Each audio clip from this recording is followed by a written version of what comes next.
नमस्कार दोस्तों।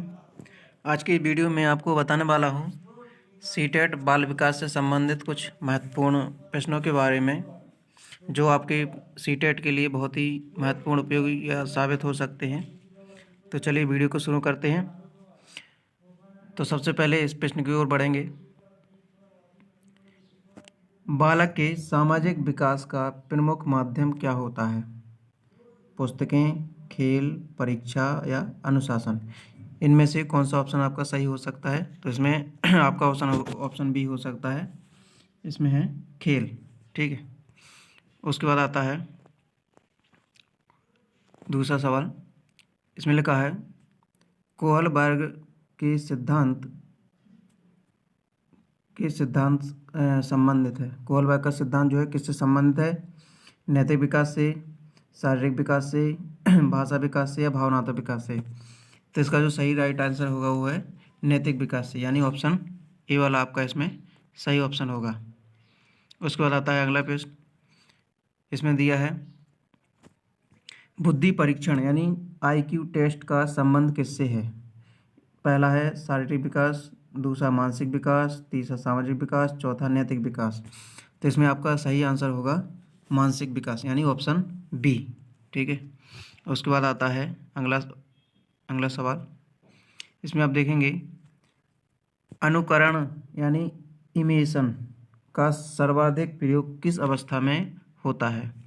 तो इसमें आप ऑप्शन देखेंगे। ए किशोरावस्था, बी प्रौढ़ावस्था, सी शैशवावस्था और चौथा वृद्धावस्था।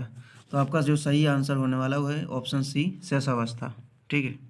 अगला सवाल देखेंगे हम। इसमें है बाल विकास का सर्वाधिक प्रभाव किसका पड़ता है? यानी बालक के विकास पे किसका सर्वाधिक प्रभाव पड़ता है? विद्यालय का, शिक्षक का, परिवार का या मित्र का? इन चारों में से आपका जो सही आंसर होने वाला वो है सी, यानी परिवार का। यानी परिवार का जैसा माहौल रहेगा उसी हिसाब से बालक पर वो उस चीज़ का प्रभाव पड़ता है सीखने के हिसाब से। उसके बाद आता है अगला सवाल। इसमें है किशोरावस्था की मुख्य विशेषता क्या होती है? भावनात्मक विकास, शारीरिक विकास रुकना, खेल में रुचि कम होना, सीखने की क्षमता कम होना। आपका जो सही आंसर होगा वो है ऑप्शन नंबर ए, भावनात्मक अस्थिरता। ठीक है। उसके बाद अगला सवाल आता है पियाजे के अनुसार संज्ञानात्मक विकास की प्रथम अवस्था कौन सी होती है? इसमें ए है पूर्व संज्ञानात्मक अवस्था, दूसरा मूर्त संज्ञानात्मक अवस्था, तीसरा संवेदी प्रेरक अवस्था, चौथा है औपचारिक संक्रियात्मक अवस्था। यानी आपका ऑप्शन सही होने वाला है सी, संवेदी प्रेरक अवस्था। ठीक है। अगला सवाल देखेंगे बालक सबसे पहले क्या सीखता है? यानी जब बालक जन्म के बाद जो सबसे पहले सीखता है वो क्या सीखता है? तो सबसे पहले आपको बता दें लिखना, ऑप्शन बी पढ़ना, ऑप्शन सी बोलना या ऑप्शन डी सुनना। तो ऑप्शन डी आपका जो सही आंसर होने वाला है ऑप्शन डी सुनना, यानी बालक सबसे पहले सुनता है। ठीक है। फिर बोलने का प्रयास करता है, फिर उसको पढ़ता है, बाद में लिखता है। यानी लिखना सबसे लास्ट में उसका एक नंबर में आता है। उसके बाद आपका अगला ऑप्शन है बाल विकास का मुख्य उद्देश्य क्या है? यानी बाल विकास का जो मुख्य उद्देश्य क्या है? ऑप्शन ए केवल शारीरिक विकास, दूसरा केवल मानसिक विकास, तीसरा सर्वांगीण विकास और चौथा डी ऑप्शन है केवल सामाजिक विकास। तो आपका जो सही राइट आंसर होने वाला है वो सर्वांगीण विकास। अगला सवाल है जो बालक के विकास की सबसे तीव्र अवस्था कौन सी है? तो आपके ऑप्शन है किशोरावस्था, बी बाल्यावस्था, सी शैशवावस्था, डी प्रौढ़ावस्था। यानी आपका जो सही आंसर है वो है ऑप्शन नंबर सी शैशवावस्था। ठीक है।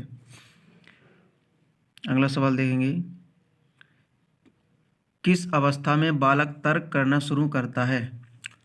आपके ऑप्शन है संवेदीगामक अवस्था में, पूर्व संज्ञात्मक अवस्था में, तीसरा मूर्त संज्ञात्मक में या डी औपचारिक संज्ञात्मक अवस्था में। आपका सही आंसर है ऑप्शन सी मूर्त संज्ञात्मक अवस्था में। ठीक है। अगला ऑप्शन समावेशी शिक्षा का मुख्य उद्देश्य क्या है? आपका ये है केवल प्रतिभाशाली बच्चों को पढ़ाना, सभी बच्चों को समान शिक्षा देना, कमज़ोर बच्चों को अलग रखना, और डी है परीक्षा परिणाम सुधारना। तो आपका सही आंसर होने वाला है ऑप्शन नंबर बी, सभी बच्चों को समान शिक्षा देना। ठीक है। आपका अगला सवाल है, वाइगोत्स्की का सिद्धांत किस पर आधारित है? तो आपका ऑप्शन है व्यक्तिगत विकास, जैविक परिपक्वता, सामाजिक अंतःक्रिया, और डी है अनुकरण। तो आपका सही आंसर होने वाला है ऑप्शन नंबर सी, सामाजिक अंतःक्रिया। अगला सवाल है आपका, निम्न में से कौन सा कारक बाल विकास को प्रभावित नहीं करता है? आपका ऑप्शन है वंशानुक्रम, बी पर्यावरण, सी प्रेरणा, डी पाठ्यपुस्तक। आपका सही आंसर है डी नंबर पाठ्यपुस्तक। बहुबुद्धि सिद्धांत किसने दिया था? नंबर 1 पियाजे, हार्वर्ड गार्डनर, स्पीयरमैन और थॉर्नडाइक। तो आपका सही आंसर है option number B, Howard Gardner ने बहुबुद्धि का सिद्धांत दिया था। अगला सवाल है, अधिगम को सबसे अच्छे रूप में कैसे परिभाषित किया जा सकता है? आपके ऑप्शन है व्यवहार में अस्थायी परिवर्तन, व्यवहार में स्थायी परिवर्तन, सी शारीरिक परिवर्तन, और डी है परिपक्वता। तो आपका सही आंसर है ऑप्शन नंबर बी, व्यवहार में स्थायी परिवर्तन। अगला सवाल देखेंगे, निम्न में से कौन सा अधिगम का सिद्धांत व्यवहारवादी सिद्धांत से संबंधित है? आपके ऑप्शन है कोहलर, बी नंबर पियाजे, सी नंबर पावलोव, या डी नंबर वाइगोत्स्की। आपका सही आंसर है ऑप्शन नंबर सी, पावलोव। अगला सवाल है, बुद्धि परीक्षण का जनक किसे माना जाता है? तो आपके ऑप्शन है अल्फ्रेड बिने, बी गार्डनर, सी थॉर्नडाइक, डी स्किनर। तो आपका सही ऑप्शन है ऑप्शन नंबर ए, अल्फ्रेड बिने। आपका अगला सवाल है, बाल विकास का आपका ये शायद हो चुका है, मुख्य उद्देश्य जो है, नहीं बाल विकास का बाकी है। बच्चे को अनुशासित बनाना, बी नंबर बच्चे के शारीरिक विकास पर ध्यान देना, सी नंबर बच्चे के सर्वांगीण विकास को समझना, और डी नंबर बच्चे को परीक्षा के लिए तैयार करना। आपका सही ऑप्शन है बच्चे के सर्वांगीण विकास को समझना। अगला सवाल है, पियाजे के अनुसार संज्ञानात्मक विकास का प्रथम चरण कौन सा है?